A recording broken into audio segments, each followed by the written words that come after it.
Leaving Holy Island, it's only a 25-minute drive to Bamburgh. Your destination is on the left. Passing St Aidan's Church on our left, we head down through Bamburgh village.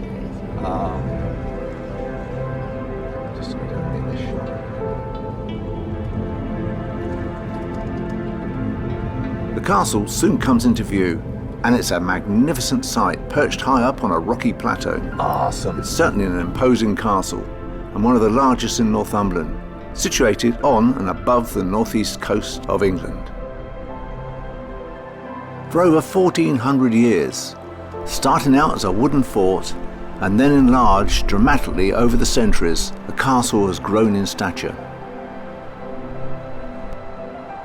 The industrialist William Armstrong purchased it in 1869 for the princely sum of £60,000 and set about transforming it into the castle we see today. From hunter-gatherers, Anglo-Saxons, Viking raids, the Normans, and several kings, 2,000 years of history is charted on this panoramic display, right up to the current owners, the Armstrong family.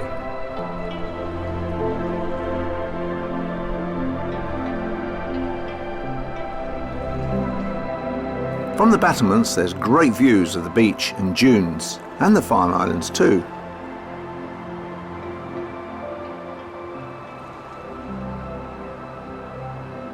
So, here we are at Bamburgh Castle. Fantastic!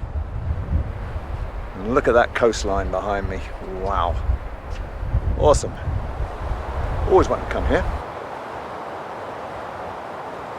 The castle sits 150 feet above the beach on this rocky escarpment covering 9 acres. This is a state-of-the-art cannon, purchased just for £36 and 14 shillings in 1784, including a carriage and gunpowder. What a bargain!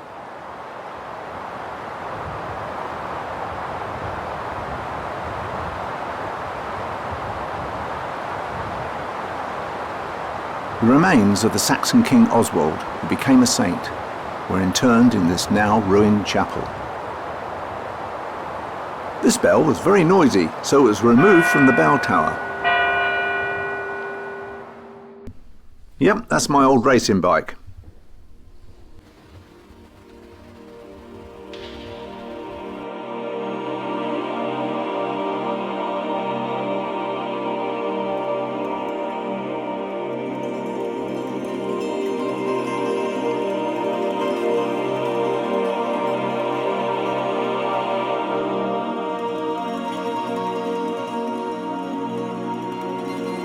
As we move from room to room, we enter the King's Hall.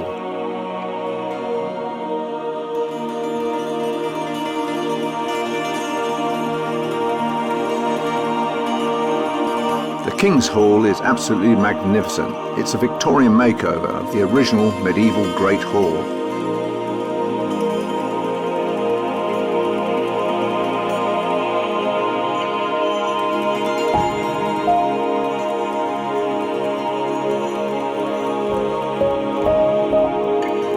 In the stateroom, glass cabinets feature beautifully ornate armour.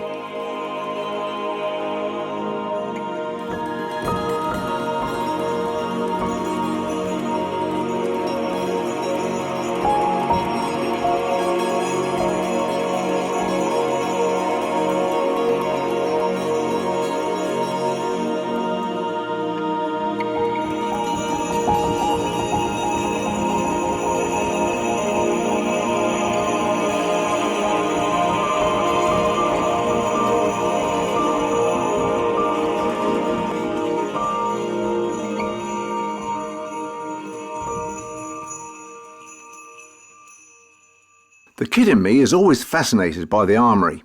The pikes, guns, swords, archery and armour, yeah. In fact, forensics have found that most of these weapons have been used in anger.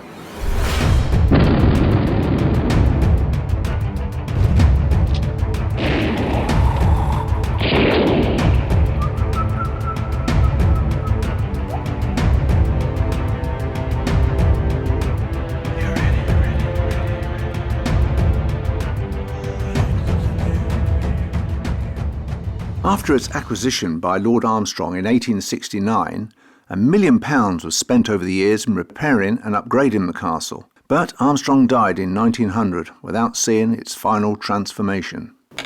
Bamburgh Castle has many ghost stories, as you can well imagine, with its 1400-year history. For example, there's Green Jane, the Phantom. The Pink Lady also haunts the castle. Some visitors feel they have been touched. Yes, I felt that, but it was only my wife squeezing my bum.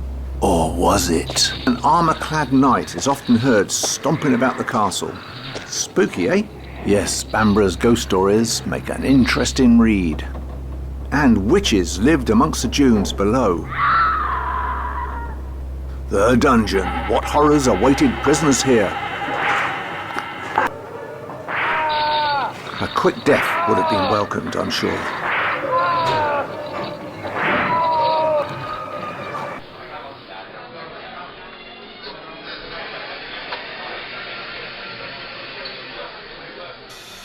Yes, Armstrong Siddeley and Armstrong Whitworth are well-known names in engineering ingenuity.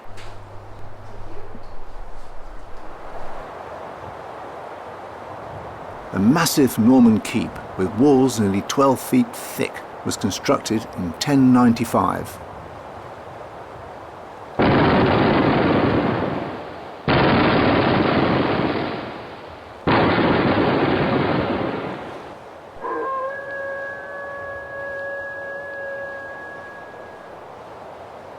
As we exit, we pass once again the huge panorama charting Bamburgh's history through the ages.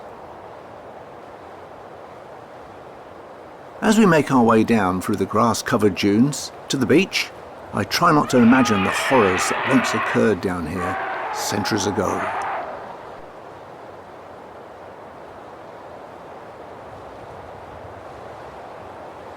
On the beach, with the tide well out, it's just fun to explore, as the northeast of England certainly has some lovely beaches. Whilst on the beach, an interesting fact is that in 1786, the first ever lifeboat was launched from Bamburgh's castle shores. Wow. So, Bamburgh Castle, it's well worth a visit. Fantastic.